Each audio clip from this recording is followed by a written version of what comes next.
Docteur Yossi Charbit, bonjour, Boker Tov. Shalom, Boker Tov. Merci d'être venu dans notre studio ce matin à l'occasion de la sortie d'un livre qui devrait faire beaucoup de bruit et qui est particulièrement intéressant. C'est un livre que vous avez consacré à votre maître, que nous connaissons tous, le Rav Léon Ashkenazi, Manitou, qui sort donc à proximité de son Asger, de son Yahrzeit, qui se déroulera mercredi. C'est l'anniversaire de sa disparition en 1996. Cela fait 22 ans que Manitou nous a quittés. C'est donc mercredi. Et nous avons voulu vous parler pour essayer de nous expliquer un peu de quoi s'agissait-il. C'est la première, si je ne m'abuse, c'est la première biographie de Manitou en hébreu. C'est la première fois, on va dire, que le public qui n'est pas francophone peut découvrir, on va dire, l'histoire de Manitou, pas seulement la pensée de Manitou, mais aussi son histoire, sa biographie, n'est-ce pas ? Parce que justement, ça va de pair, Boker Tov, ça va de pair. Nous ne pouvons pas comprendre sa pensée et le défi qu'il a défié le XXe siècle, je dirais, sans comprendre d'où il vient et quel est le personnage dans l'histoire. Alors c'est cela. Quels sont dans la biographie les éléments marquants, ces éléments qui peuvent permettre de mieux comprendre la richesse de l'enseignement par la suite de Manitou? Tout à fait. Il s'agit d'un juif d'Algérie. Oui. Et de l'Algérie française. Voilà. Et c'est pourquoi il va Comme nous vivre... sommes tous les deux d'Algérie, on ne va pas le dire le contraire. C'est-à-dire que dans cette Algérie française, on a l'habitude de parler des conflits, des conflits entre l'Orient et l'Occident. On pourrait parler des carrefours aussi. Des carrefours. Et c'est pourquoi l'Orient, l'Occident, le sacré et le laïque, l'identité individuelle... et l'identité nationale et l'identité universelle, bien sûr, Eretz Israël, la France, et tout cela est bouillonné dans sa propre biographie. Et beaucoup de personnes ont agi selon ces carrefours, selon ces conflits. Et Manitou, par exemple, il le disait souvent dans ses cours, il était très perplexe par rapport à son enfance. Il étudiait à l'école française et il entendait que l'hébreu est une langue morte. Et tout d'un coup, il dit à son ami, mais comment je viens de parler maintenant à l'instant au Talmud Torah avec Maïmonide en hébreu. Et alors, est-ce qu'on va lui dire on va lui dire ou il mourra bête, ce prof-là, ou bien il va rencontrer un prof de philosophie très balèze, très fort, très marquant. Et c'était un juif athée, et il ne savait que faire avec cela. D'ailleurs, vous m'avez témoigné de votre grand-père, comme quoi il va être à l'aide et il va soutenir Manitou. À une époque où Manitou se posait des questions.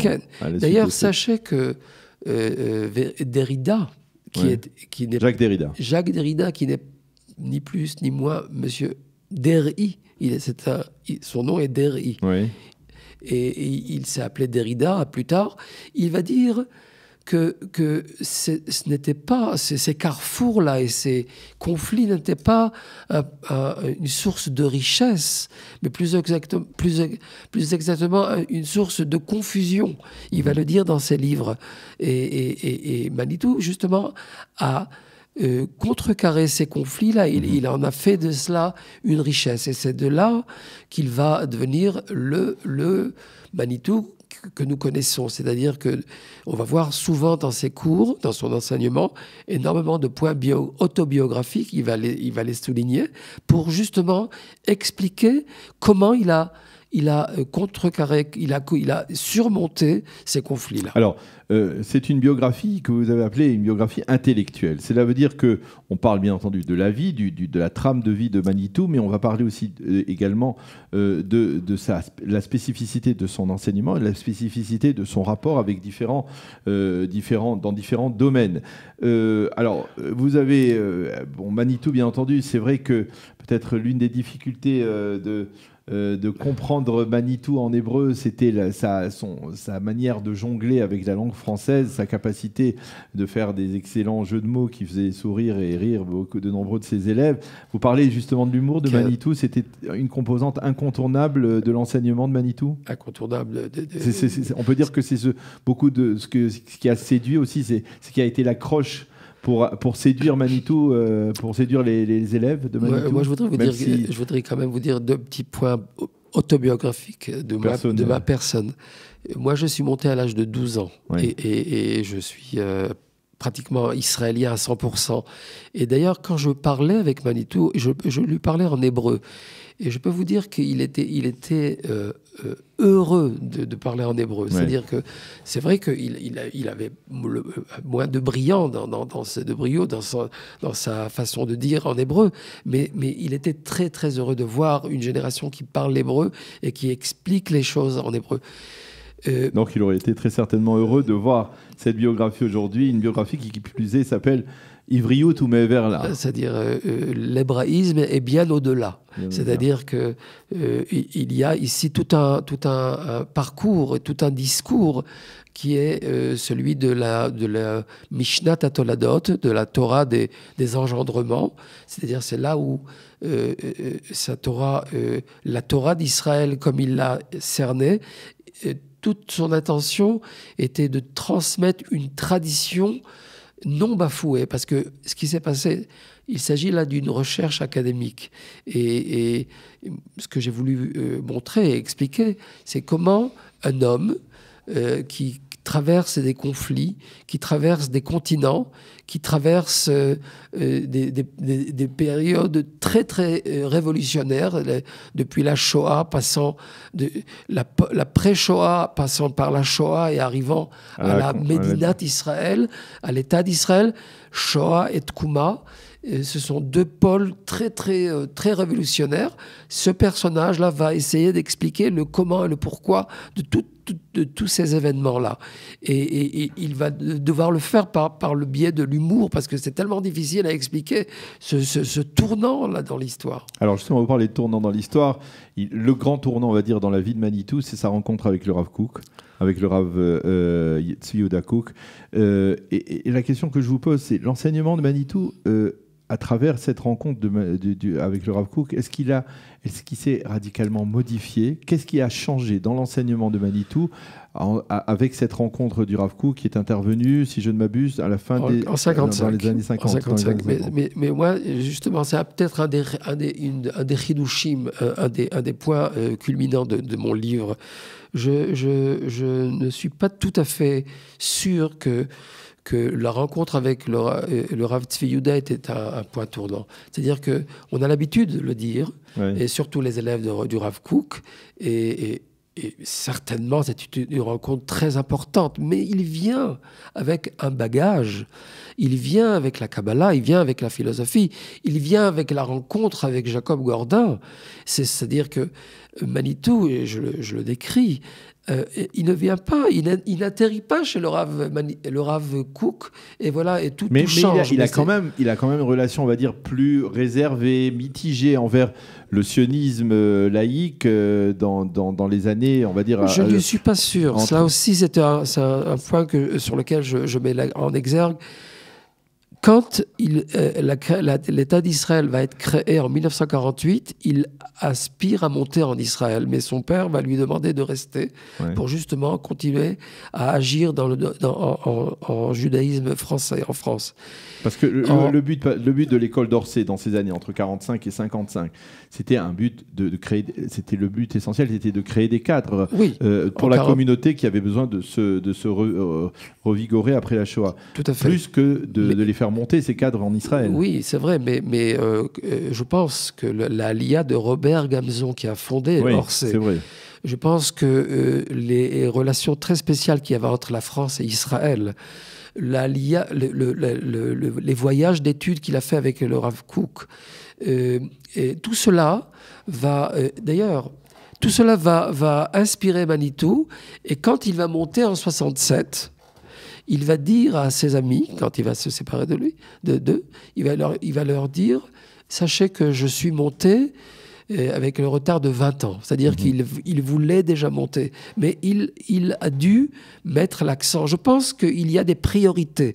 Je pense qu'entre 45 et 67, il y a la priorité pour la France, pour le judaïsme de France. Et à partir de 67, il y a la priorité pour le judaïsme en Eretz Israël.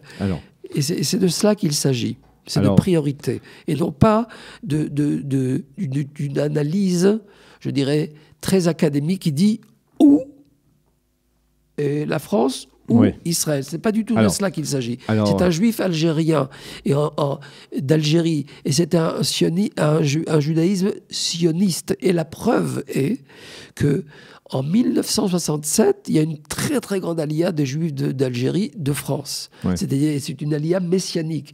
Certainement, le Rav Manitou a beaucoup contribué pour cela. Alors, bien entendu, l'un des pans de la personnalité de Manitou, c'est l'aspect, on va dire, de l'enseignement de Manitou, c'est l'aspect universel. Hein. Et nous sommes en pleine, nous sommes dans la paracha de l'Ech Lecha désormais, avec Avraham Avinu, qui nous permet d'essayer de mieux comprendre, et vous le faites vous dans cette biographie, la relation de Manitou avec l'islam d'une part, avec la chrétienté de l'autre. On savait qu'il avait des relations, par exemple avec le président du Cameroun à l'époque, Paul Biya. Comment Manitou se positionnait par rapport à cela? Avraham Avinu, père de toutes les nations, père du peuple juif.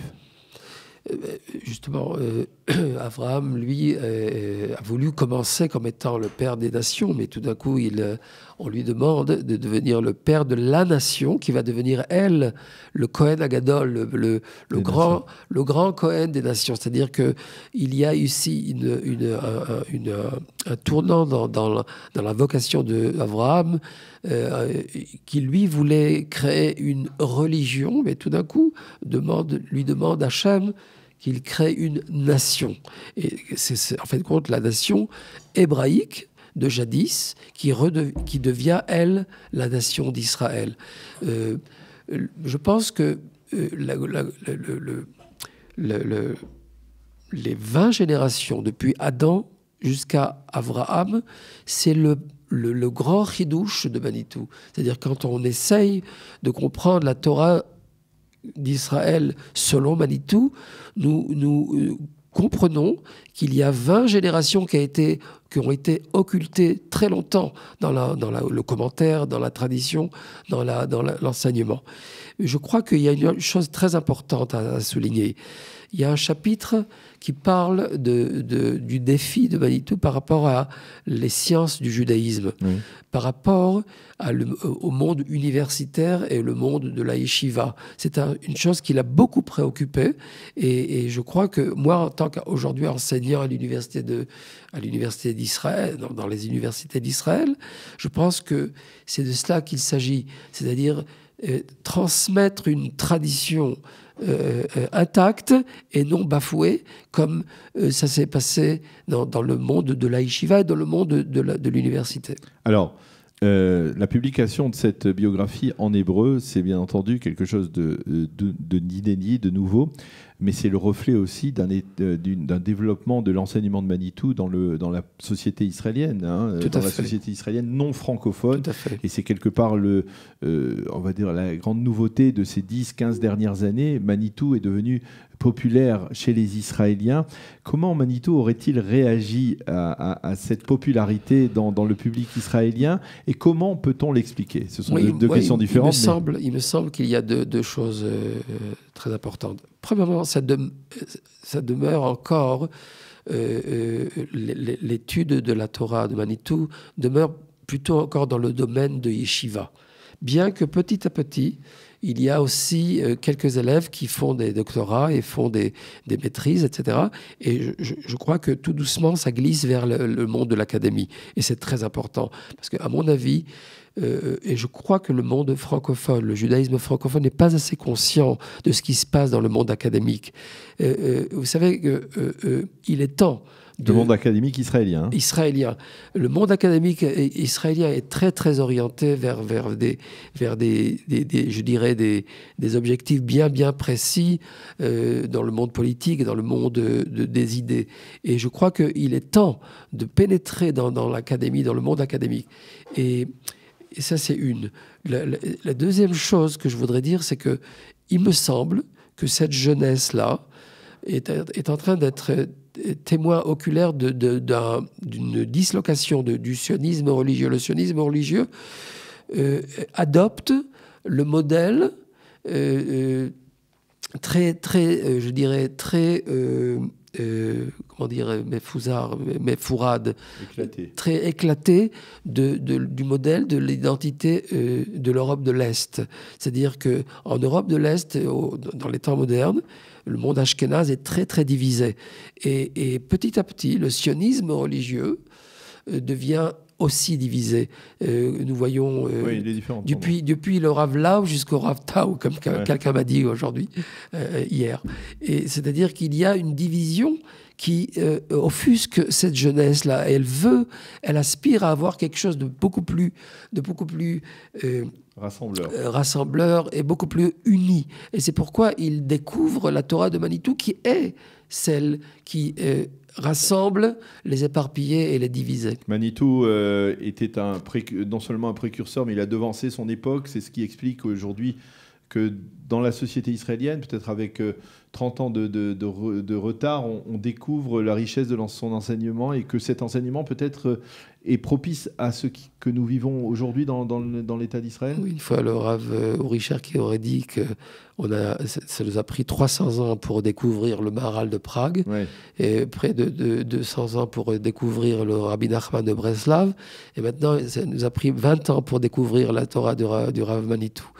Je crois qu'aujourd'hui, c'est le personnage qui peut remettre les points sur les i, remettre les choses en ordre, et parce qu'on a été trop offensé par les temps modernes. Les temps modernes ont créé une identité très déchirée, très très complexe, et Manitou a le talent de mettre les choses à leur place. Alors, dernière question. Comment fait-on pour ne pas perdre de la richesse de l'enseignement de Manitou en français lorsqu'on le traduit en ivrite ? Je vais vous dire, j'ai eu la chance d'avoir le compliment de Yehuda Nakash, qui était l'élève qui, grâce à lui, il a été préservé toute la Torah, tous les enregistrements de Manitou.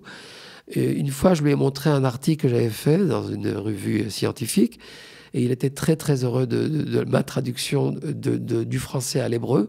Comme quoi, c'est pourquoi... et c'est difficile. Oui, c'est très difficile, parce que Manitou disait souvent que traduire, c'est trahir, et il faut faire très attention quand on traduit la pensée de Manitou. Il faut être très très très exact et très méticuleux.